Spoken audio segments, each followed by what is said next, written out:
Salut Billy, ça va bien? Bonjour Louise. Bonjour Louise.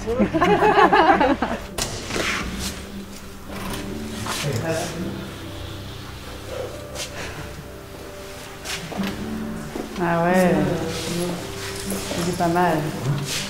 Bien. Ouais. Bien arriver. J'ai compté déjà, il y a 16 prises. Je peux mettre 16 télévisions. Ça c'est super sympathique.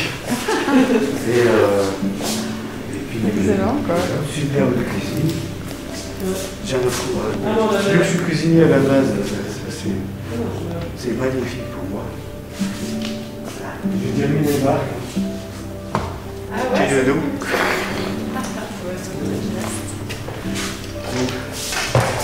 Donc, du coup, nous, il y a... Ah ouais.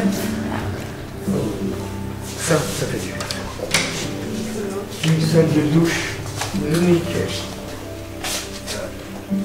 T'as envie de dormir là.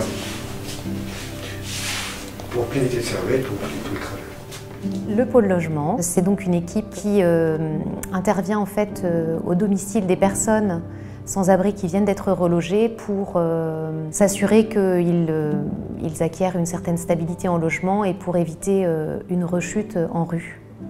Ici, à travers le logement qu'on vous a proposé, vous êtes dans un programme Housing First. Okay. C'est-à-dire que nous, on essaie de fournir des logements aux personnes parce qu'on considère que c'est une des premières étapes vers autre chose. Et que sans cette étape-là, il n'y a pas beaucoup de choses qui sont possibles. Donc c'est pour ça qu'on fait tout ce travail-là. Ah, okay. Okay. Mais donc il y a plusieurs choses. Suivi, ouais, il y a un suivi. Exactement. Du coup, nous, on va vous suivre dans dans tous les domaines que vous souhaitez.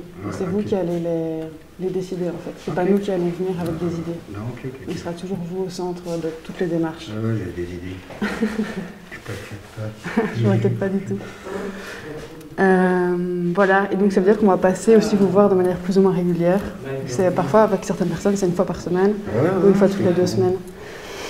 Voilà, c'est une manière aussi de venir vous voir parce que vous nous intéressez, qu'on a envie de savoir comment vous allez et aussi d'être là pour veiller à votre bien-être d'une certaine manière, au cas où vous en avez envie. Oui, bien sûr.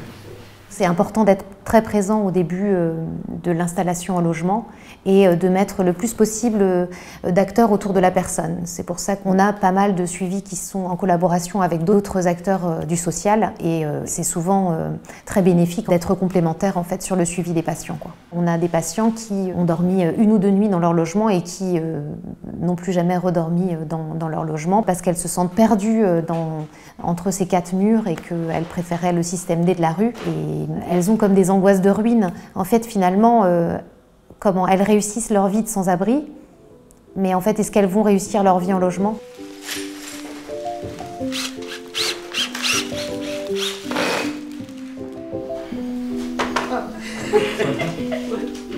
Avoir un logement, en premier lieu, c'est la sécurité et le confort que peut assurer un logement. C'est aussi avoir une adresse.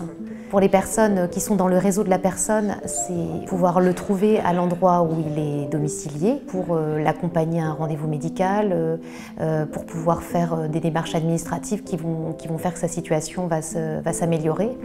Eh bien, écoutez, je me sens presque chez moi. C'est tout nouveau. J'attends ça depuis presque 9 ans. Et j'ai mon kit de démarrage complet. J'ai mon lit qui m'attend. Mon bureau pour mes prochaines activités. Je pense que les personnes, quand elles sont en rue, ne s'autorisent pas à avoir des projets puisqu'elles sont dans une forme de survie. Et avoir un logement pour la personne, c'est peut-être aussi se poser pour faire un peu le point sur ce qui lui tient à cœur. Avoir des projets à nouveau, des passions qu'elles ont pu avoir quand elles étaient plus jeunes. Jim. Photo. On pourrait la mettre dans un petit cadre si vous voulez. Ah ouais, bien sûr.